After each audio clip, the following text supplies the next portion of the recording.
Selamat pagi Bapak Ibu kasih dalam Tuhan, silakan duduk. Terima kasih buat tim musik yang sudah melayani kita pada pagi hari ini. Bapak Ibu Saudara, eh, selama bertahun-tahun kita selalu berdoa supaya Tuhan membangkitkan dari antara kita pemimpin-pemimpin. Membangkitkan dari antara kita pengkhotbah-pengkhotbah, ketua kesan, pemusik-pemusik, dan itu kita sudah doakan cukup lama, ya. Dan satu hari Tuhan bicara sama saya ketika habis doa pagi, kita berdoa, Tuhan bicara dalam hati saya, kamu ini terus doa minta pemimpin-pemimpin supaya dibangkitkan dari antara jemaat. Saya bilang, iya Tuhan, karena gereja ini memang tujuannya bukan mengajak banyak orang datang jadi penonton. Kita mau jadikan semua orang pemimpin-pemimpin, orang-orang yang membawa pengaruh, membawa dampak bagi sekelilingnya. Tuhan bilang sama saya, iya, nggak salah, tapi kamu tidak pernah mengizinkan orang untuk jadi pemimpin. Kamu tidak pernah mendelegasikan kepemimpinan kepada orang lain. Saya tiba-tiba jadi kaget. Iya, banyak orang sudah dipersiapkan tetapi tidak pernah diberi kesempatan. Dan hari ini kita memberikan kesempatan kepada seseorang yang sudah lama melayani, setia, dan punya kapasitas, dan dia akan melayani kita pada pagi hari ini. Saya persilahkan Bapak Chris Raymond.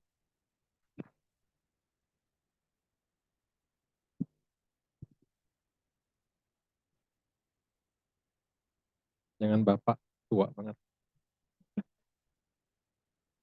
Shalom Bapak Ibu sekalian, saudara-saudara yang terkasih dalam Kristus. Pada pagi hari ini mengucap syukur atas kesempatan yang diberikan pada saya.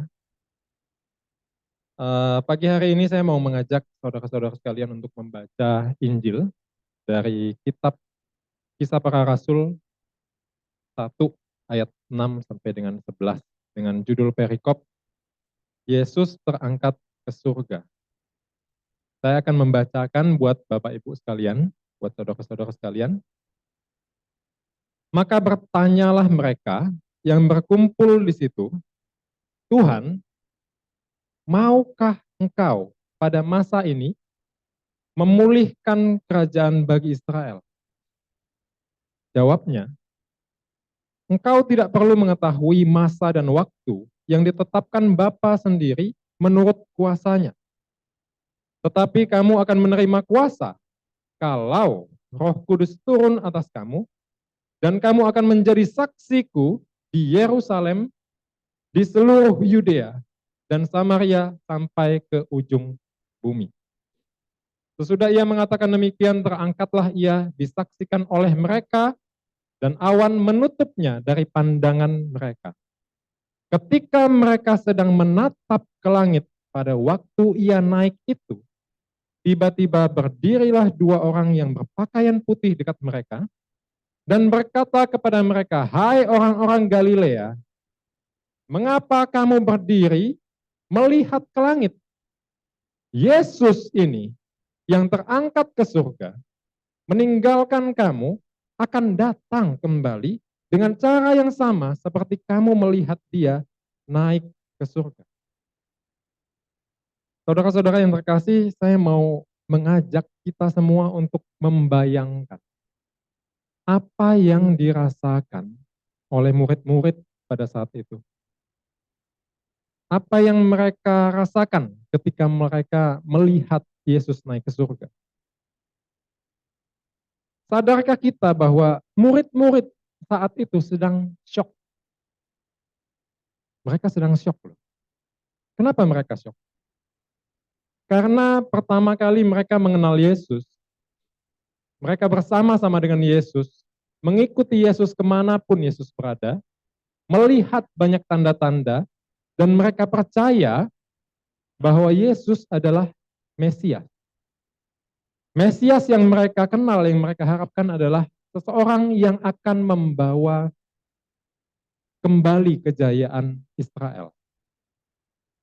Karena Yesus mengadakan tanda-tanda mujizat-mujizat dan banyak hal, mereka percaya bahwa Yesus adalah Mesias. Dan harapan mereka adalah ketika Yesus nanti menjadi raja, membawa kejayaan kembali untuk Israel, setidaknya mereka, murid-muridnya yang dekat dengan raja itu akan menjadi gubernur, menteri, orang-orang penting dalam kerajaan. Mereka punya pengharapan yang besar. Tetapi kenyataannya apa? Ketika mereka berpengharapan, berada pada puncak pengharapannya mereka, tiba-tiba Yesus ditangkap. Yesus bukan hanya ditangkap tetapi disiksa. Bukan hanya disiksa tetapi mati. Mati disalib. Dan itu membuat mereka down. Mesias yang saya bayangkan akan menjadi raja saya, mengajak saya naik, tapi mati. Pengharapannya turun.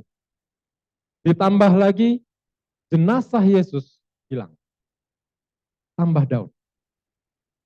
Nah, 3 hari setelah itu, Yesus bangkit dan menampakkan diri kepada mereka. Mereka mulai percaya lagi dengan tanda-tanda yang diberikan Yesus.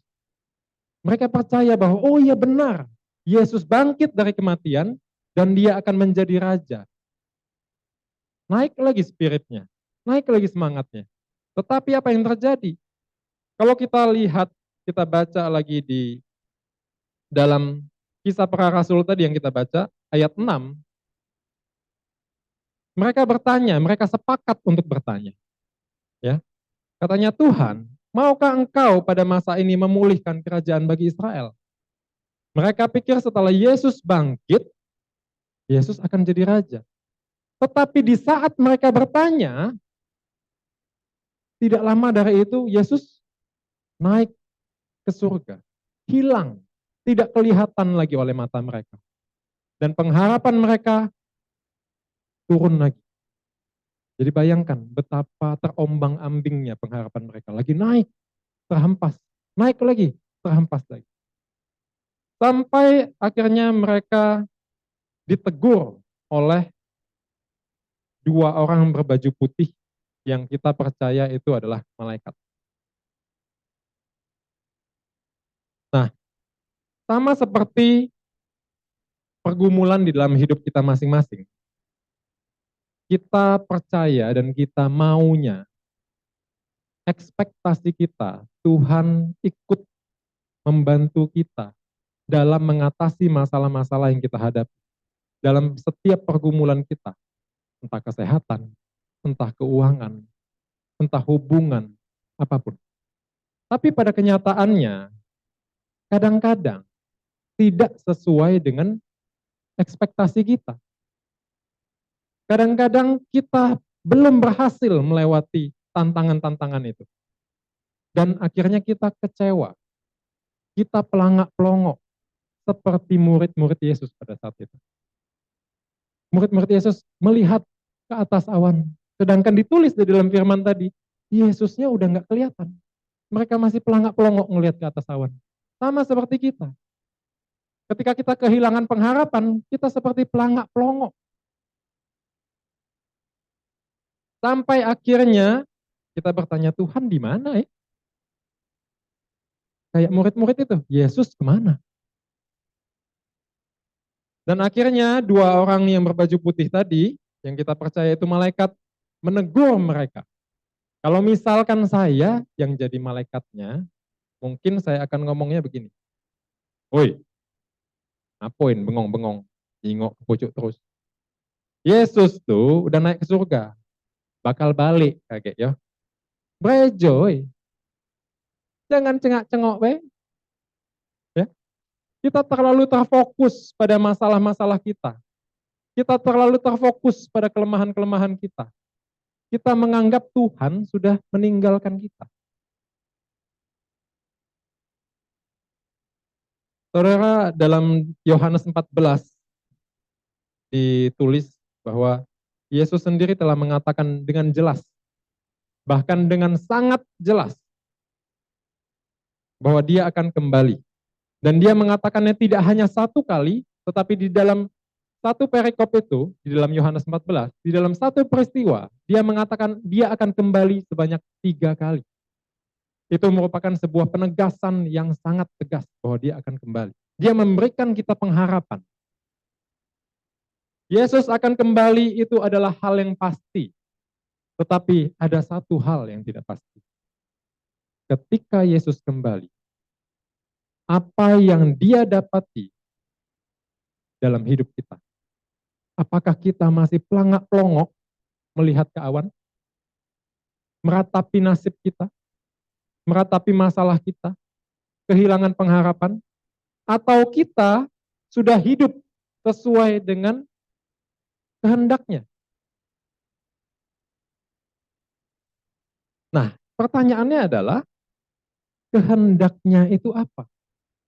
Apa sih maunya Tuhan selagi kita menunggu kedatangannya yang kedua kali? Tuhan mau kita ngapain? Apakah Tuhan mau kita bersenang-senang? Apakah Tuhan mau kita meratapi nasib? Kita akan baca lagi yang tadi kita baca, Kisah Para Rasul 1 ayat 8. Di sini disebutkan, tetapi kamu akan menerima kuasa kalau Roh Kudus turun ke atas kamu. Dan kamu akan menjadi saksiku di Yerusalem, di seluruh dunia, sampai ke ujung bumi. Jangan tanya saya, ke ujung bumi itu di mana? Ya. Sebentar ya, saya boleh minta tisu nggak? Saya tadi haru, jadi ingusan. Thank you. Nah, kalau Tuhan mau kita menjadi saksinya, kita harus paham dulu. Saksi itu apa? Thank you, Nova.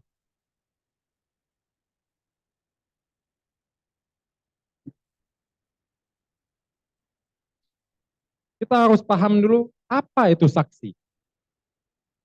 Kalau saya cari di Google, ya, saksi adalah orang yang memberikan keterangan dan informasi untuk kepentingan terdakwa atau si pendakwa di dalam pengadilan. Nah, di dalam hal ini Tuhan mau kita jadi saksinya, artinya Tuhan mau kita menjadi orang yang memberikan keterangan atau informasi untuk kepentingan Tuhan. Jadi kita disuruh memberikan informasi, memberikan keterangan untuk kepentingan kemuliaan nama Tuhan. Bersaksi untuk Tuhan, saudara sekalian, bukan hanya menceritakan kebaikan Tuhan di dalam hidup kita.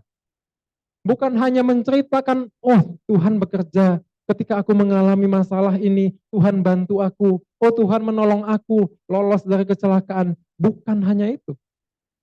Tetapi kesaksian yang lebih konkret, yang lebih nyata, yang lebih terlihat adalah hidup kita ini. Hidup kita menjadi kesaksian untuk kemuliaan nama Tuhan. Kita semua harus bisa membedakan antara bersaksi dengan menjadi saksi. Bersaksi adalah menceritakan tentang kebaikan-kebaikan Tuhan, apa yang kita alami dengan Tuhan.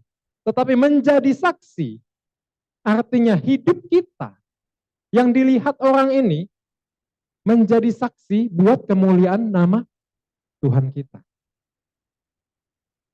Nah, pertanyaannya begini. Apakah yang Tuhan mau kita lakukan? Kalau kita baca di Yohanes 14 ayat 12, mari kita baca. Kita baca bersama Yohanes 14 ayat 12. 1, 2, 3.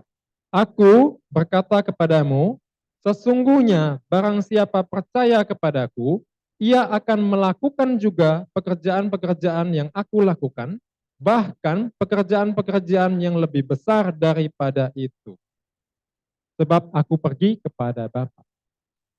Jadi Tuhan ngomong apa? Bahwa kita disuruh melakukan pekerjaan-pekerjaan yang Dia lakukan. Pertanyaannya, apa pekerjaan-pekerjaan yang Yesus lakukan selama hidupnya? Jadi tukang kayu? Atau menyembuhkan orang-orang sakit? Mengusir setan-setan? Atau mengadakan mujizat-mujizat? No, ya, bukan itu. Bukan itu yang harus perlu pertama-tama kita lakukan, bukan itu. Jika kita menyembuhkan orang sakit, bisa menyembuhkan orang sakit, bisa mengusir setan, bisa mengadakan mujizat-mujizat, itu luar biasa. Kasih karunia yang luar biasa buat kita. Tetapi yang pertama-tama harus kita lakukan, harus kita minta, bukan itu. Tetapi kita mau beralih profesi jadi tukang kayu. Bukan ya. Tapi bolehlah kalau jadi tukang kayu, cuannya lebih enak, boleh dipertimbangkan Bapak Ibu. Ya, nanti dihitung-hitung dulu cuannya lebih enak yang mana. Kita tidak harus setiap hari mencari orang kesurupan dan mengusir setan. Tidak harus setiap hari kita ke rumah sakit 3 kali sehari untuk mendoakan orang sakit. Kita tidak harus pergi ke Mixway untuk mengadakan mujizat-mujizat karena Mixway sering kali es krimnya habis. Seperti Yesus mengadakan mujizat menggandakan anggur. Enggak. Kita juga tidak harus pergi ke simpang-simpang jalan atau kita pergi ke podium untuk memberitakan Injil kerajaan Allah sudah dekat kepada 5.000 orang seperti Yesus. Tetapi yang kita bisa kerjakan pertama-tama adalah kita bisa melakukan perintah Tuhan di dalam kehidupan dan pekerjaan kita masing-masing. Apapun yang kita perbuat, kalau itu mencerminkan karakter-karakter Yesus, artinya kita sudah melakukan apa yang Dia minta. Karena orang melihat Yesus dari perbuatan-perbuatan kita, bukan hanya dari apa yang kita ucapkan. Hidup kita harusnya menjadi kesaksian, bukan hanya mulut kita tok. Ya. Teman saya pernah ngomong begini,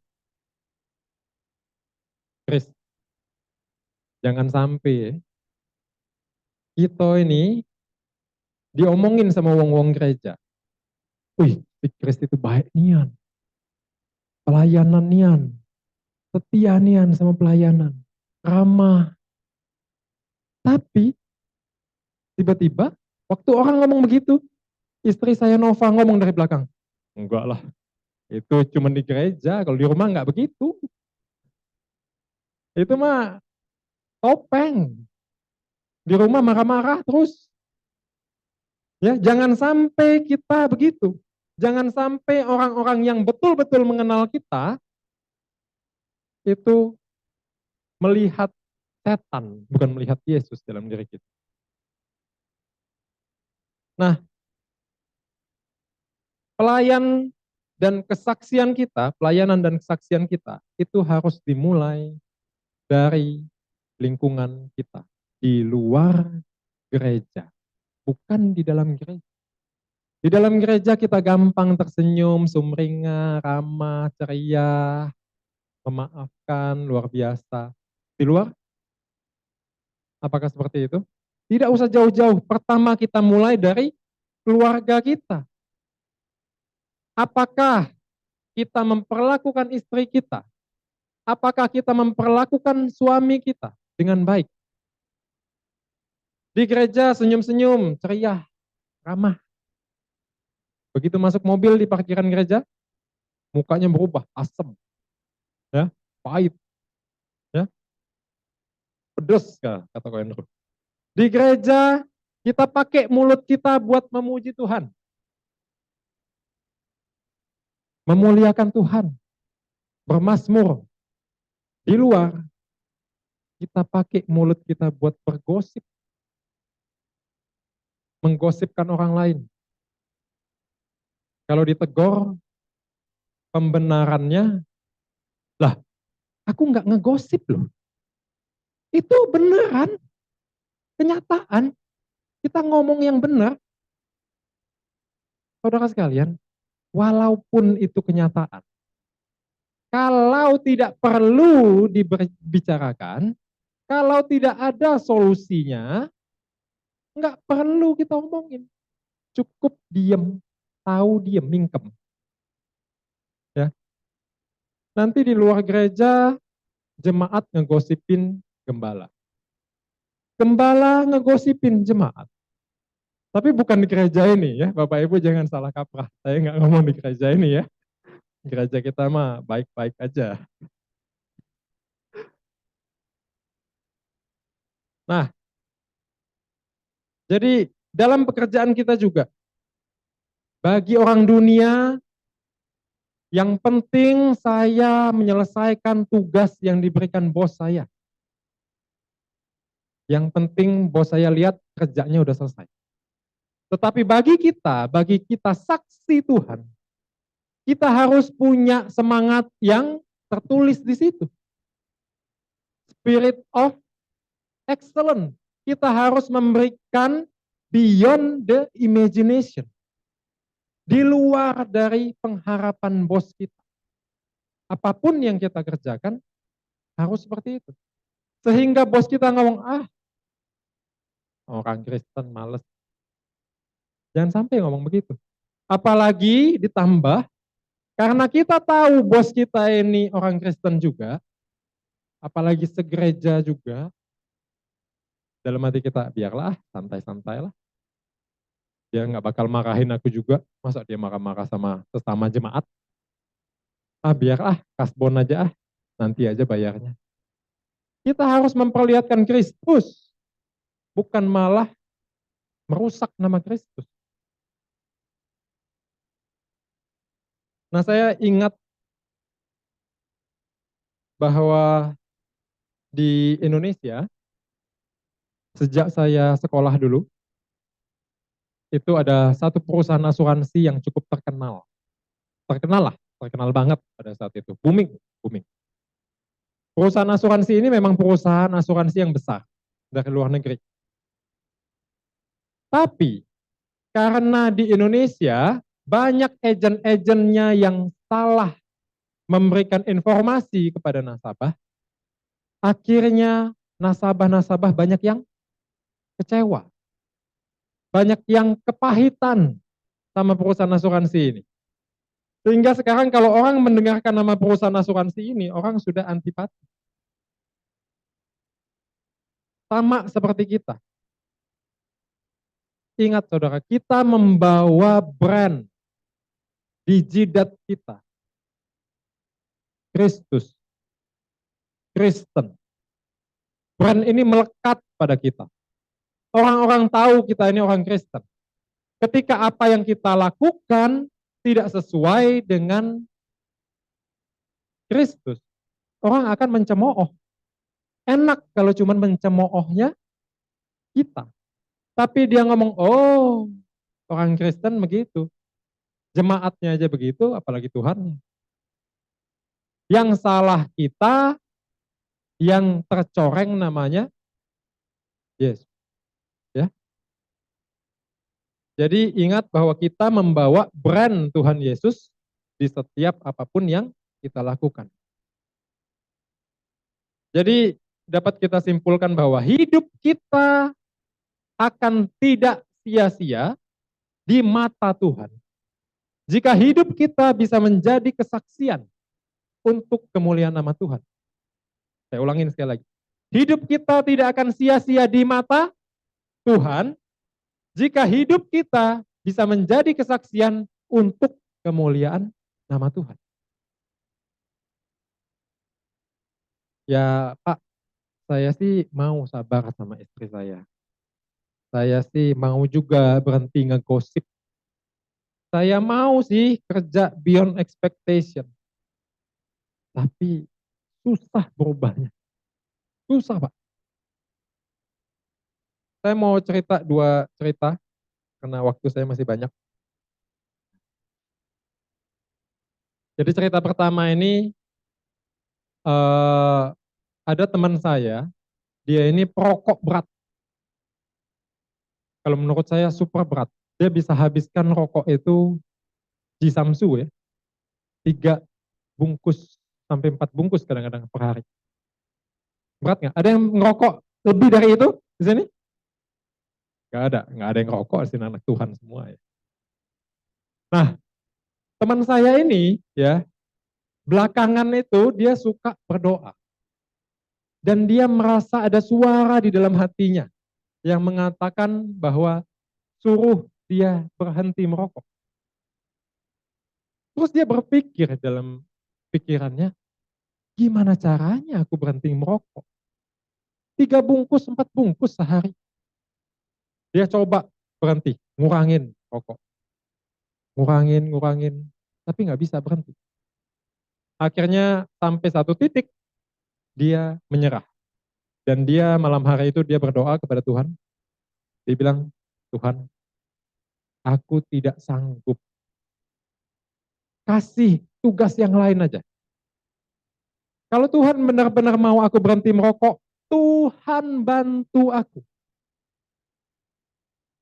Akhirnya, tahu nggak saudara-saudara sekalian apa yang terjadi? Besoknya, tidak pakai nunggu lama.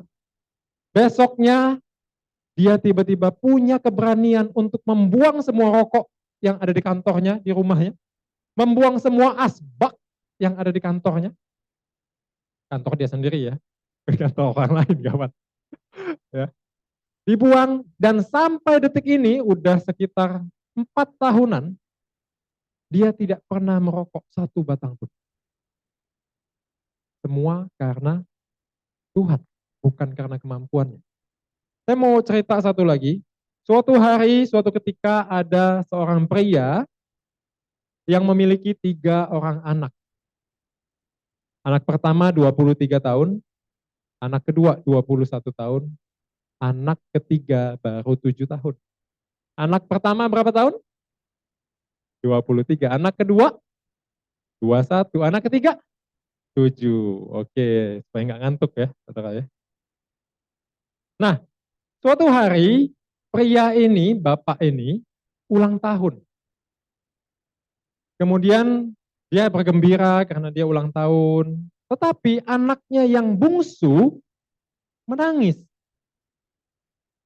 Akhirnya dia mencoba untuk menenangkan anaknya dan mencoba untuk mencari tahu kenapa anaknya yang bungsu ini menangis. Dan ternyata anaknya bercerita bahwa dia punya keinginan untuk membuat bahagia bapaknya. Tapi dia nggak tahu bapaknya pengen kado apa, yang pertama. Dan yang kedua, dia nggak tahu dia mau beli kado duitnya dari mana. Dia baru 7 tahun. Coba Bapak Ibu ulangin. Apa yang keinginan anak ini? 1, dia pengen membahagiakan bapaknya. Kedua, membeli kado tapi nggak punya uang. Akhirnya bapaknya tersenyum dan membawa dia ke minimarket. Ya. Nah, kemudian bapaknya memberikan dia uang. Dia bilang, ini uang. Papa kasih ke kamu. Sebetulnya papa dari dulu pengen sekali punya senter hitam yang ada di toko itu. Papa akan senang banget kalau papa dapat hadiah senter. Anaknya langsung turun dari mobil, masuk ke minimarket, membeli senter yang disebutkan bapaknya, senter hitam kecil, dibungkus sebagus-bagus mungkin yang dia bisa. Kemudian dia berikan kepada bapaknya. Dan bapak menerima, ini papa happy birthday ya daddy. Ya daddy. Ya. Akhirnya si daddy ini dengan bahagia mengucapkan terima kasih ya. Bapaknya membuka kado itu, memperlihatkan senter itu, wah daddy senang sekali dapat hadiah senter ini. Makasih ya. Bapak Ibu sekalian, anak kecil ini mempunyai kerinduan untuk menyenangkan hati ayahnya. Dan ayahnya tahu bahwa anak ini tidak punya kemampuan untuk menyenangkan hati ayahnya karena tidak punya uang. Ayahnya memberikan kuasa kepada anak ini, yaitu dalam hal ini uang, untuk dapat anak ini menyenangkan hati atau melakukan apa yang bapaknya minta. Seperti itu juga Bapa kita di surga. Bukankah Bapa kita di surga melebihi dari semua bapak, semua dedi yang ada di dunia ini? Dia mengerti kita lebih dari siapapun. Jika kita punya kerinduan untuk menyenangkan hati Bapa kita di surga, maka Dia pasti memberikan kuasanya kepada kita untuk dapat melakukan kehendaknya. Jadi saudara tenang. Tuhan sudah memberikan kepada kita seorang penolong, yaitu Roh Kudus, sehingga kita semua mampu mengerjakan apa yang Tuhan kehendaki. Caranya hanya tinggal minta tolong sama si penolong. Berserah. Kalau kita nggak kuat, kita ngomong kita nggak kuat. Tuhan kuatkan, Roh Kudus kuatkan, Roh Kudus ingatkan. Saudara-saudara sekalian, Tuhan kita bukan Tuhan yang iseng. Dia menempatkan saudara dan saya di dunia ini. Dia menebus kita dari kegelapan. Dia menyelamatkan saudara dan saya dari hukuman dosa. Pastinya bukan karena dia iseng. Dia punya rencana yang spesial buat hidup kita masing-masing. Dia punya tugas yang spesial buat kita semua, yaitu menjadi saksi dimanapun kita ditempatkan. Entah kita ditugaskan sebagai kepala keluarga, entah kita ditempatkan sebagai seorang ibu, entah kita ditempatkan sebagai seorang karyawan bank, entah kita ditempatkan sebagai sopir, entah kita ditempatkan sebagai apapun di dalam kegiatan pekerjaan kita sehari-hari. Tuhan kita mau kita menjadi saksinya di dalam hidup kita. Seperti yang tertulis di dalam 3 Kolose 3, ya, di dalam Kolose 3 ayat 23, apapun juga yang kamu perbuat, perbuatlah dengan segenap hatimu seperti untuk Tuhan, bukan untuk manusia. Disinilah pertolongan Roh Kudus dalam hidup kita menjadi nyata. Pertolongannya akan memampukan kita menjalankan tugas dan panggilan yang Tuhan berikan kepada kita masing-masing. Tuhan Yesus pasti akan datang kembali ke dunia ini untuk kedua kalinya. Ya.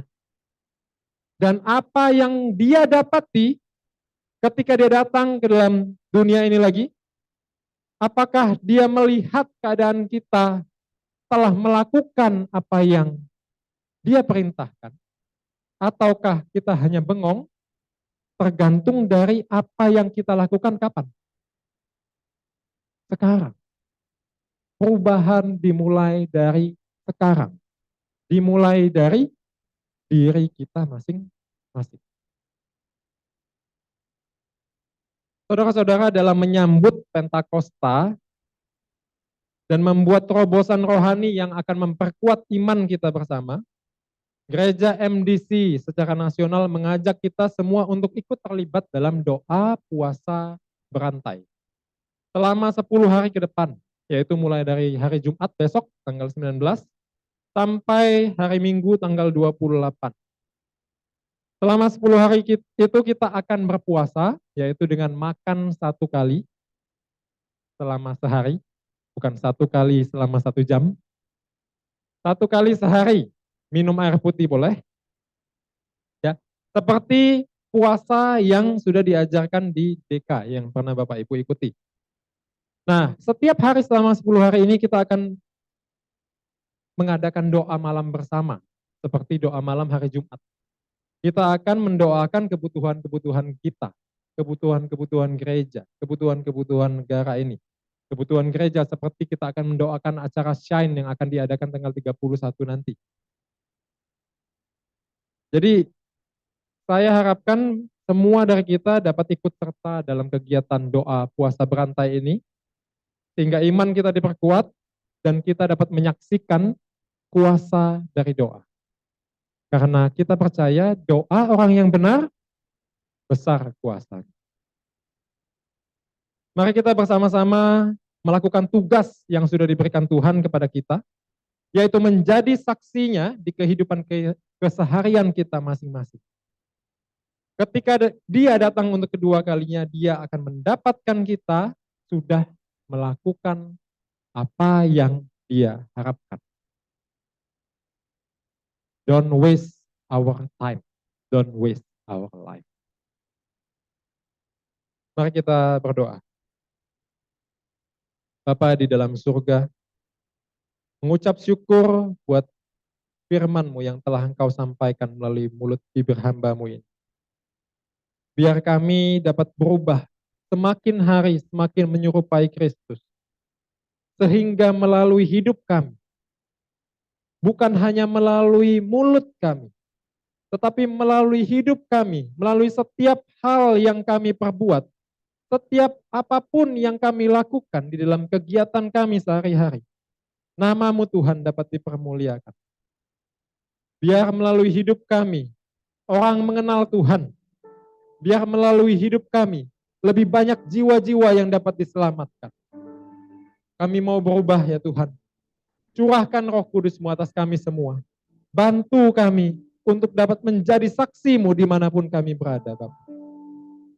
Kami percaya Engkau hadir di tengah-tengah kami, mendengarkan setiap doa-doa kami. Dan kami percaya, karena Engkau mengatakan bahwa mintalah maka akan diberi, kami minta curahan Roh Kudus-Mu kepada kami semua. Sebagai penolong kami, Tuhan. Terima kasih Bapa. Hanya di dalam satu nama, nama Yesus, nama yang terindah, berkuasa, nama Juru Selamat kami mengucap syukur dan kami berdoa. Amin. Tuhan Yesus memberkati kita semua. Terima kasih untuk firman Tuhan yang telah disampaikan. Tuhan Yesus memberkati. Bapak Ibu Saudara, sebelum kita mengakhiri ibadah kita, ada sedikit pengumuman. Mungkin bagi Bapak Ibu Saudara yang di sini atau mungkin untuk kerabat yang sedang mencari atau mau untuk melanjutkan pendidikan di teologia, ini ada sedikit untuk dikonsider yaitu STT Inti. Kita akan saksikan video promosi dari STT Inti sebagai berikut.